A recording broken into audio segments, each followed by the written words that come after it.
நிச்சயமாய் நல்ல குணங்களை நீங்கள் அறுவடை செய்வீங்க. அன்பு சகலத்தையும் தாங்கும், சகலத்தையும் சகிக்கும் என்று வேதம் சொல்கிறது.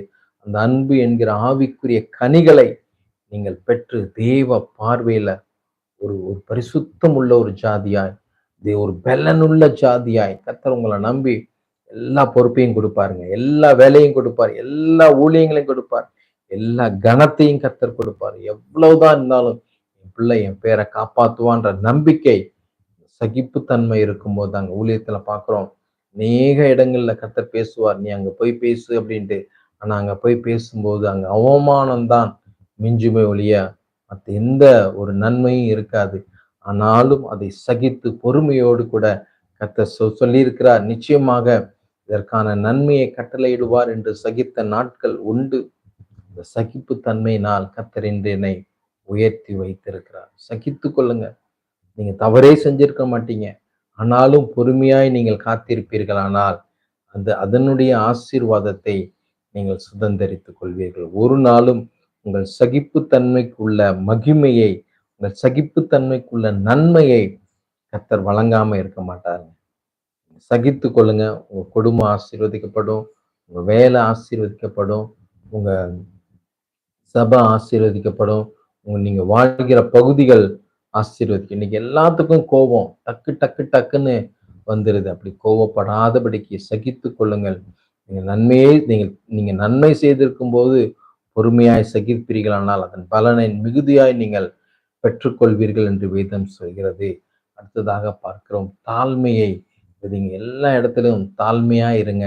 நிச்சயமாய் நல்ல ஒரு ஞானத்தை பெற்றுக்கொள்வீங்க. தாழ்மையா இருக்கிறவங்களுக்கு அநேகர் உதவி செய்கிறவர்களாய், அநேகர் சொல்லிக் கொடுக்கிறவர்களாய், அநேகர் அவர்களுக்கு துணையா இருக்கிறதை நாம் பார்க்க முடிகிறது. எல்லா இடத்திலும் தாழ்மையா பொலைட்டா இருங்க, ஹம்பிளா இருங்க. நிச்சயமா உங்க வாழ்க்கையில பெரிய அறுவடையை, வெற்றியை உங்களால் பார்க்க முடியும். இதெல்லாம் வெற்றிக்கான அறிகுறிகள். நீங்க நினைக்கிறீங்க இதெல்லாம் ஒருவேளை கோழைத்தனமோ அப்படி, அது கிடையாது. தேவன் ஒவ்வொரு காரியத்திற்கும் உங்க மேல ஒரு வெற்றியை வைத்திருக்கிறார். இந்த குணங்கள் இருக்கிறவர்கள் நிச்சயமாய் 100% அவர்கள் வெற்றி பெறுவார்கள் என்பதில் மாற்றமில்லை. அடுத்ததாக பயத்தை விதைக்கிறவர்கள் வேதனையை அறுவடை செய்வார்கள். இன்னைக்கு எதுக்கு எடுத்தாலும் பயம் பயம் பயம். பயத்தோடு கூட அநேக காரியங்களை நீங்கள் செய்வீர்களானால் கண்டிப்பாய் அது உங்களுக்கு வேதனையை கொடுக்கும். பயம் இல்லாமல் நம்பிக்கை, விசுவாசம் தாங்க பயத்தை புறம்பே தள்ளும். அன்பு பயத்தை புறம்பே தள்ளும் என்று வேதம் சொல்கிறது. அன்பு என்பது விசுவாசம். விசுவாசத்தோடு கூட தேவனிடத்துல நம்பிக்கையோடு கூட நீங்கள் தைரியமாய் இருப்பீர்களானால் நிச்சயமாய் உங்களுக்கு வேதனை வராது, சந்தோஷம் வரும். ஆனால் பயந்து பயந்து வாழ்வீர்களானால் கண்டிப்பாக சந்தோஷம் வரக்கூடிய இடத்துல கூட உங்க வேதனை வரும் என்பதை மறந்து போகாதீர்கள். கடைசியாக ஒரு வார்த்தை சொல்கிறேன். கண்ணீரோடு விதைக்கிறவன் கம்பீரத்தோடு அறுவடை செய்வான். கர்த்தருக்கென்று விதைங்க.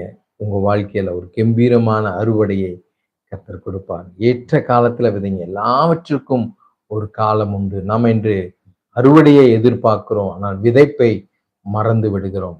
விதைப்பை பண்ணுங்க, அறுவடை நீங்க ஆச்சரியப்படத்தக்க வகையில கர்த்தர் உங்களுக்கு கொடுப்பார். எத்தனை பேர் நம்புறீங்க, விசுவாசிக்கிறீங்க? கர்த்தர் தாமே உங்களை ஆசீர்வதித்து நிறைவாய் வழி நடத்துவார். ஓகே, நிறைய பேர் ஜெப குறிப்பு அனுப்பியிருக்கிறீங்க. ரக்ஷிதா சிஸ்டருக்காக ஜெபிக்கிறேன். இப்போ மகளை கர்த்தர் ஆசீர்வதிங்க. அருமையான ஆஷா சிஸ்டருக்காக, சசிகுமாருக்காக, மேரி சுமித்ராக்காக ஜெபிக்கிறேன். நன்றிப்பா. Please pray for one of our worker admitted in hospital and should come out in good health. கண்டிப்பாக ஆண்டோ பிரதர், அவங்க வாய்ப்பு இருந்தால் அவங்களுடைய சரீரத்தில் கை வச்சு ஜெபிங்க.